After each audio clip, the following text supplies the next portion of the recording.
जय हिंद जय महाराष्ट्र के live मध्ये आपलं सर्वांचं हार्दिक स्वागत सुस्वागतम। आज आपल्या सोबत आहेत सुसंस्कृत कार्यक्षम महिला नेतृत्व राष्ट्रवादी काँग्रेस शरदचंद्र पवार पक्षाच्या युवा नेत्या डॉक्टर सौ ज्योतिताई शिवशंकर खेडेकर आपल्या सोबत आहेत। ताईंचा आज जन्मदिवस आहे, भरभरून शुभेच्छा ताईसाहेब आपणास मिळतात, ही आपल्या चांगल्या कामाची पावती आहे। काय सांगणार आजच्या दिनी? आपला जन्मदिन आहे, भरभर शुभेच्छा आपणास मिळत आहेत, काय सांगणार आजच्या दिनी जनतेला? सर्वप्रथम के लाईव्हच्या सर्व दर्शकांना नवीन वर्षाच्या खूप शुभेच्छा। आपण जे बोललात सकाळपासून भेटणारे सुरूच आहे, फोनद्वारे प्रत्यक्ष येऊन भेटणारे भरभरून प्रेम मिळत आहे, त्याच्याबद्दल समाधान आहे। आणि आपण जे बोललात बरोबर आहे की ते आम्ही आमच्या कामाची पावतीच समजतो की लोक कुठलाही कार्यक्रम न ठेवता काही न करता सदिच्छा भेटीसाठी येतात वाढदिवसाला।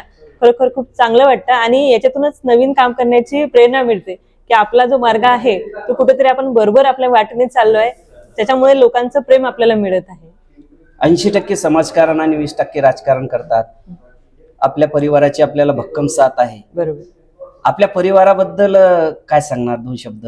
आणि डॉक्टर साहेब शिवशंकर साहेबांबद्दल त्यांनी एक पोस्ट लिहिली, ती पोस्ट खूप व्हायरल झाली आणि मला खूप आवडली, जनतेलाही खूप आवडली। त्यांनी मनातून त्यांचं भाष्य त्यामध्ये काळजापासून लिहिलेलं आहे, ती तुम्ही सुद्धा वाचली असणार। हो, नक्की नक्की। काय सांगता येईल आपल्या परिवाराबद्दल?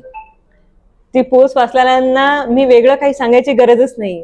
म्हणजे आज मी जिथे आहे, ज्याच्यामुळे आहे, ते सर्व तेच आहेत आणि ते त्या पोस्ट मध्ये दिसतं।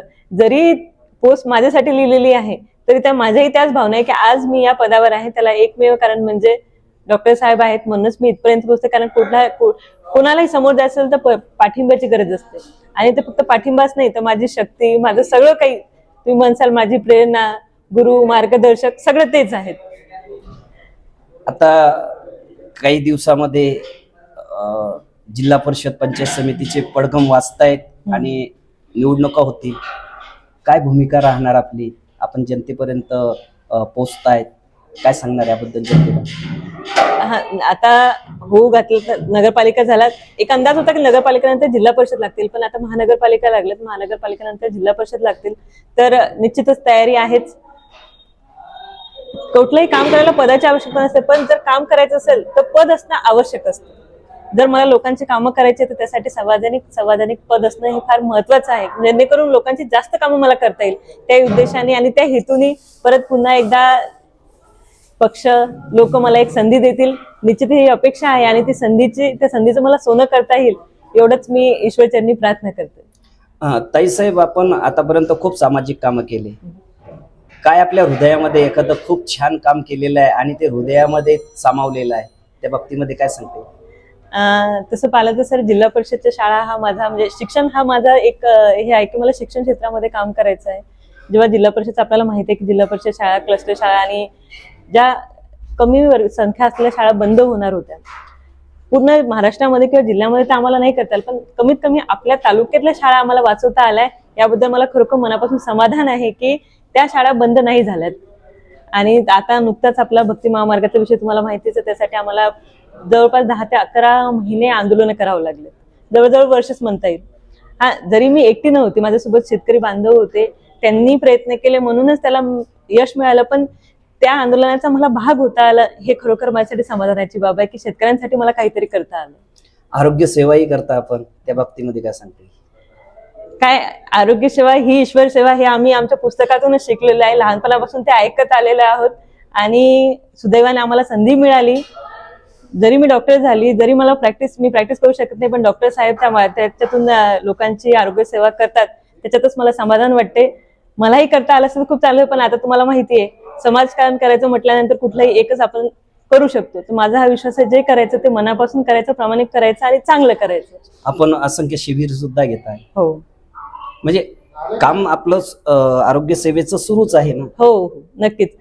आम्ही मागे जिल्हा परिषद शाळेमध्ये, आता कोरोनानंतर आपण जसं बघितलं की लहान मुलांच्या डोळ्यांमध्ये खूप परिणाम झाला होता, तर आम्ही सगळे जिल्हा परिषद जेवढे आपले विद्यार्थी आहेत, काय आमचे जे ग्रामीणचे विद्यार्थी आहेत ते स्वतः जाऊन डोळे चेक करत नाही, आणि किंबहुना असं म्हणता येईल की बऱ्याच वेळा लहान मुलांना ते कळतही नाही।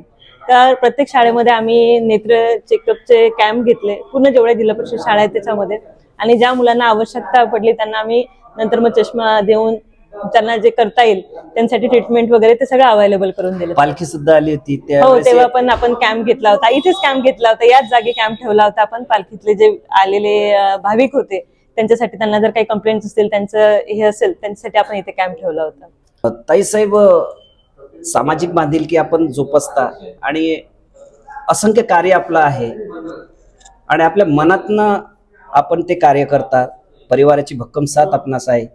अजून काय सांगता येईल जनतेला 2 शब्द? आज आता नवीन वर्षाच्या शुभेच्छा दिल्यास, पण आज माझ्या वाढदिवसासोबतच आज पोलिसांचा जो आहे आज वर्धापन दिन आहे. आपली जेव्हा सुव्यवस्था कायदा याचा हे येतं, प्रश्न येतो, तेव्हा आपल्याला सगळ्यात जास्त आज आपण सुरक्षित आहे तर ते आपल्या पोलीस बांधवांमुळे. तर आजच्या दिनी आपल्या जेही पोलीस बांधव आहेत त्यांना मी मनापासून धन्यवाद करेल आणि अभिनंदन देईल आणि त्यांच्या कार्यासाठी शुभेच्छा सुद्धा देईल की आज ते कार्य करतायत म्हणून तुम्ही, मी, आपण सुरक्षित आहोत. म्हणून पोलीस दिनाच्या, वर्धापन दिनाच्या खूप शुभेच्छा देतो. ताई साहेबांनी वेळात वेळ काढून KK लाईव्ह दर्शकांसाठी संवाद साधलेला आहे. ताई साहेब, आपल्या भावी वाटचालीस आमच्या सर्वांच्या वतीनं कोटी कोटी हार्दिक शुभेच्छा देतो. आपल्या धन्यवाद. जन्मदिनाच्या आपणास पुनश्च एकदा हार्दिक शुभेच्छा. या ठिकाणी धन्यवाद. थांबतो. जय हिंद, जय महाराष्ट्र, जय जिजाऊ, जय शिवराय.